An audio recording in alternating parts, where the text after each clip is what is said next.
Israel akan memikul tanggung jawab keamanan secara keseluruhan di Gaza untuk jangka waktu yang tidak terbatas setelah perang berakhir. Perdana Menteri Israel Benjamin Netanyahu menjelaskan hal itu pada Senin, tanggal 6 November tahun 2023. Wawancara Netanyahu di ABC News pada Senin adalah ekspresi paling jelas sejauh ini tentang rencana Israel terhadap Gaza setelah perang. Gaza harus diperintah oleh mereka yang tidak ingin melanjutkan cara Hamas, ujar Netanyahu. Saya pikir Israel, untuk jangka waktu yang tidak terbatas, akan memikul tanggung jawab keamanan secara keseluruhan karena kita telah melihat apa yang terjadi ketika kami tidak memilikinya, papar dia. Israel menarik pasukannya dari jalur Gaza pada tahun 2005, dan sejak itu mempertahankan kendali atas wilayah darat, udara dan laut, serta melakukan blokade total. Netanyahu tidak memberikan klarifikasi lebih lanjut tentang rencana Israel pasca perang.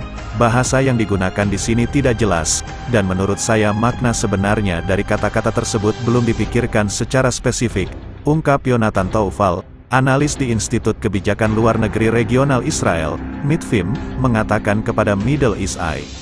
Tetapi ini adalah gagasan konseptual yang berasal dari Perjanjian Oslo, di mana Israel bersikeras mempertahankan tanggung jawab keamanan secara keseluruhan di tepi barat, yang pada dasarnya berarti Israel mengontrol semua penyeberangan masuk dan keluar tepi barat, juga di sisi Yordania, dan tetap mempunyai hak untuk campur tangan kapanpun kebutuhan keamanannya terancam, ujar dia. Sejak penarikan Israel dari Gaza, Hamas sebagian besar menjalankan wilayah kantong tersebut melalui institusi dan aparat keamanannya sendiri.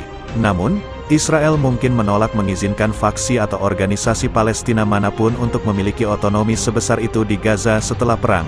Ide dasarnya di sini adalah bahwa meskipun kepolisian internal akan ditangani oleh orang lain, Israel akan merasa bebas, bahkan terikat untuk bertindak, juga di jalur Gaza, kapanpun kepentingan keamanannya dianggap terancam, ungkap Taufal. Model ini sebagian besar akan mencerminkan situasi yang terjadi saat ini di tepi barat yang diduduki, di mana Israel mengizinkan otoritas Palestina mempertahankan kendali administratif atas warga Palestina, sementara Israel sendiri tetap mempertahankan kendali keamanan penuh. Apakah ini berkelanjutan?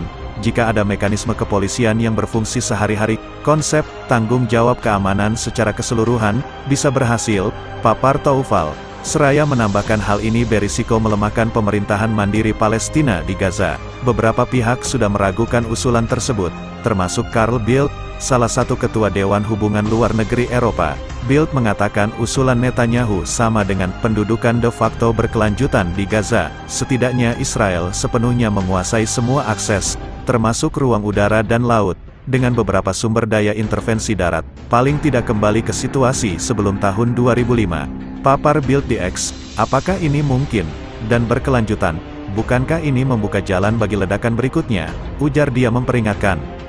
Tidak ada gencatan senjata. Dalam wawancaranya di ABC, Netanyahu menegaskan kembali penolakannya terhadap tuntutan global untuk gencatan senjata. Tidak akan ada gencatan senjata umum, di Gaza tanpa pembebasan sandera kami, tegas Netanyahu. Seraya menambahkan, sejauh jeda taktis, 1 jam di sini, 1 jam di sana, sebanyak 10.328 warga Palestina telah terbunuh dalam 1 bulan pemboman Israel yang tiada henti, yang telah meratakan seluruh lingkungan dan menargetkan infrastruktur sipil, rumah sakit, masjid, gereja, dan sekolah yang menampung ribuan pengungsi. Perdana Menteri Israel mengatakan, gencatan senjata akan menghambat upaya perang.